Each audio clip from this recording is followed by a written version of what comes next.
최근에 이제 문재인 전 대통령에 대한 비토가 계속인데 그 사안을 잠깐 언급해 보자면 일부러 그러는 가짜들이 있어요. 돈 받고 하는 업자들인데 이건 따로 한번 제가 자세히 얘기하기로 하고 그게 아니라 민주 진영의 지지자들 중에 유독 그러는 분들이 있거든요. 김대중에서 노무현으로 넘어갈 때도 벌써 20몇 년 전이죠. 27, 8년 전. 대부분은 김대중 지지자에서 노무현 지지자로 자연스럽게 연결이 됐는데 그게 아니라 김대중에서 노무현으로 못 넘어가거나 또는 김대중은 노무현보다 못하다고 꼭 말을 해야 하는 이들이 있었어요. 노무현에서 문재인으로 넘어갈 때도 그런 사람들이 있었고 그리고 지금 문재인에서 이재명으로 넘어가는 지금도 그런 사람들이 있는데 제가 오랜 시간 98년부터 제가 딴지를 했으니까 27년 정도 관찰한 결과 그런 사람들을 소유욕이 강해요. 예를 들면 노무현 자기가 발굴했다고 합니다. 그리고 그런 자신을 자랑스러워합니다. 그래서 노무현이 자기 거예요. 이분들의 심리 구조 속에서는. 그러니까 김대중은 노무현보다 못나야 하는 겁니다. 그래야 노무현을 발견하고 발굴한 자기가 돋보이는 그런 심리 기제거든요. 제가 관찰한 바에 의하면. 그런 분들에게 하고 싶은 이야기인데 이재명 대통령이 개임 때 라이브를 했잖아요.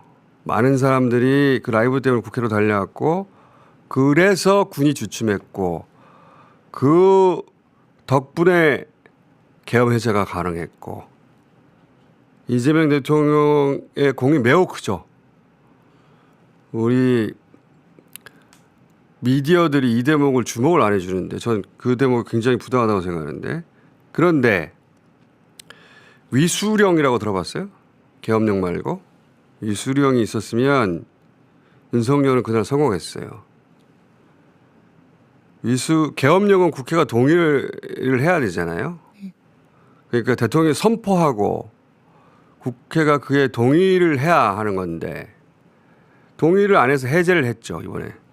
근데 위수령은 대통령이 그냥 발동하는 거예요. 국회 동의가 필요 없어요.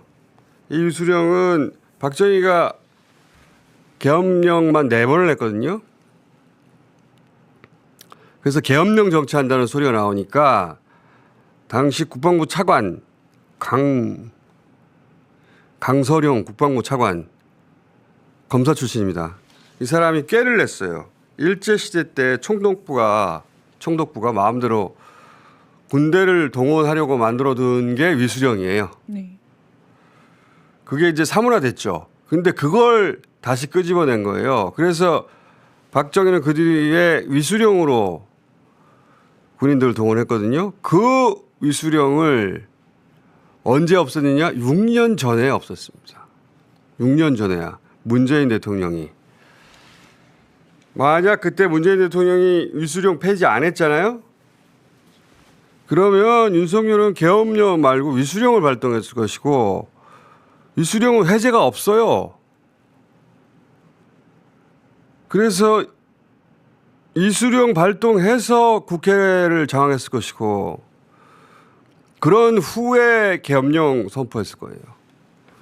그럼 뭐 이재명 대통령도 죽었고 저도 죽었고 이 방송은 사라졌고 저뿐만 아니라 모든 민주 진영의 유튜브 방송 다 사라졌죠. 그리고 김건희 씨는 지금 통일 대통령 된다고 설치고 다니겠죠. 목걸이 수사 받기는커녕. 그 이야기를 지난 4월에 국회 방문했던 문재인 전 대통령을 맞이한 우원식 국회의장이 한 적이 있거든요. 근데 이게 거의 보도가 안 됐어요. 그때 잠깐 봅시다, 이야기. 대통령이 정말 큰 일을 해놓으셨더라고요.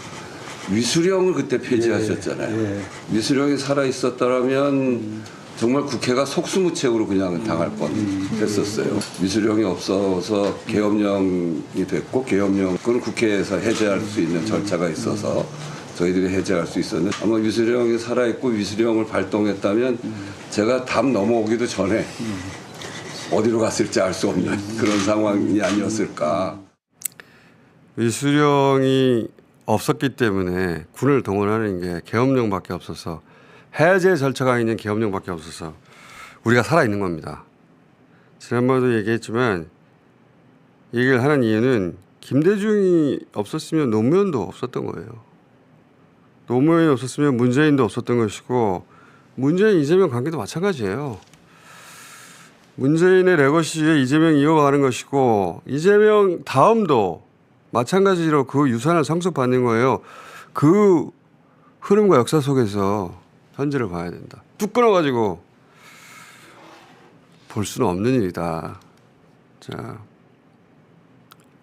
오늘 여기까지 해야 되겠습니다. 겸손은 힘들다 권민정이었습니다.